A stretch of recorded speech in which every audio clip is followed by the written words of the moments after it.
now, Cindy Bricado, Dennis Bounds, and meteorologist Dave Dahl.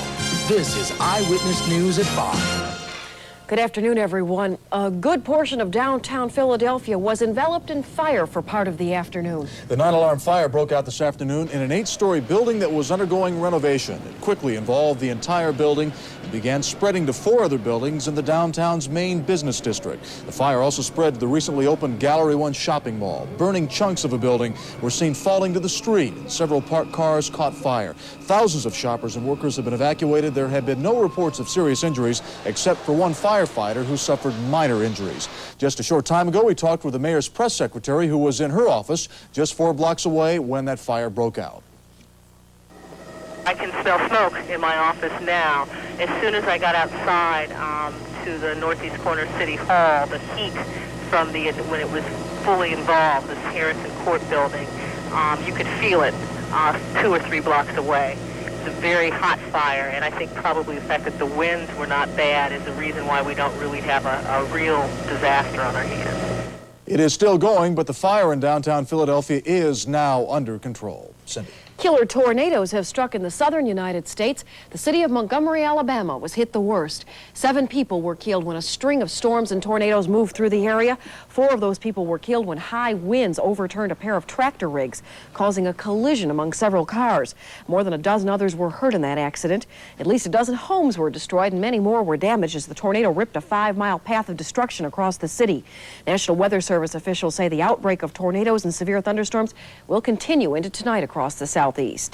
And then there were 2 moderate earthquakes that shook San Francisco this morning. The quakes registered 3.2 and 4.4 on the Richter scale.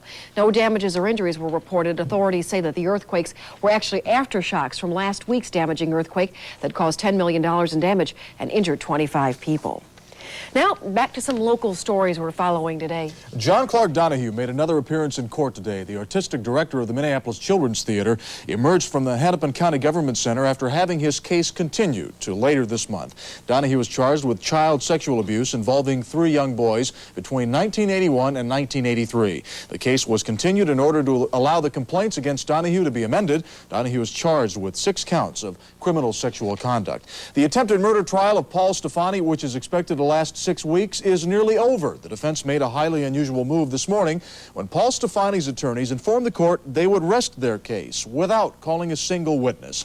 The jury will now decide the case based solely on testimony from witnesses for the prosecution who appeared in the first 3 days of testimony. The jury gets that case tomorrow morning.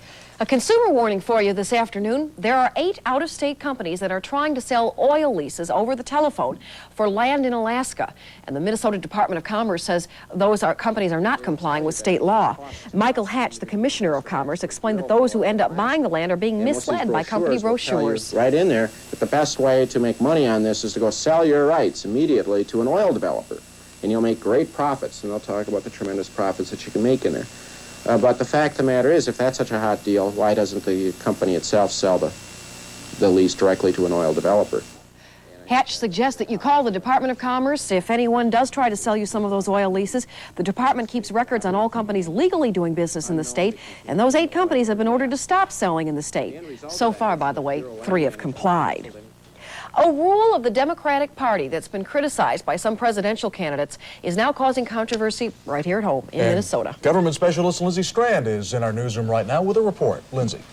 Well, Dennis and Cindy, the rule is referred to as the 20% threshold rule, and what it does is require candidates to win 20% of the caucus delegates before the delegates that are favoring that candidate can then go on and be elected to the national convention. Now, this morning, representatives of the Jackson and Hart campaigns in Minnesota announced a petition drive to have that rule abolished for future elections. The Jackson camp is going one step further in trying to change the rule this year. The first test will come at the 5th District Convention this weekend. The 5th District Rules Committee has already approved the change, but DFL State Chair Mary Monahan says that could risk Minnesota's 86 delegates being seated at the National Convention. Monahan says this year her hands are tied. I'm not wed to that 20% rule. I would have no problem if it were not to be imposed at some future convention, but it is a rule that we have to deal with for this convention process. But the players are in place at this time. We have our delegates selected who will be participating at that level. To tell people, to make people aware that the Reverend Jackson has these concerns, I think is being done. We certainly can do that, but I don't know that we have the flexibility to, in any substantial way, do anything to alter. Now, there are 6 unpledged delegates to be chosen at the state convention, and that may well be the point at which these folks, if they have an opportunity to express their viewpoint, will get a real opportunity to debate it. Dennis? Thank you, Lindsay.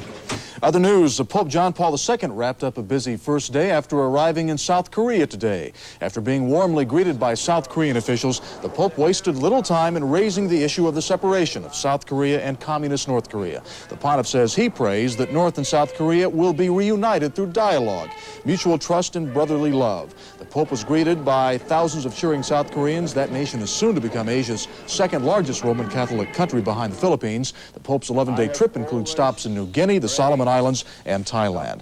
Meanwhile, disturbances broke out at 2 South Korean universities today. Riot police used tear gas to break up the crowds who were calling for democratic reforms. The Pope is scheduled to appear at one of the schools where today's protests were held during his visit in South Korea. But we still have several more stories to bring you on today's Eyewitness News at 5. Among them will be our focus report looking at a unique recreational camp in Wisconsin where the age of the campers has no boundaries. A group of University of Minnesota students were demonstrating on campus today to protest planned cuts to their studies. We'll also talk live with University of Minnesota Athletic Director Paul Giel about the Gophers' much-awaited spring football game. And media commentator Michael Boyle previews the latest entry in the Primetime Network mini-series wars. It's all ahead at 5.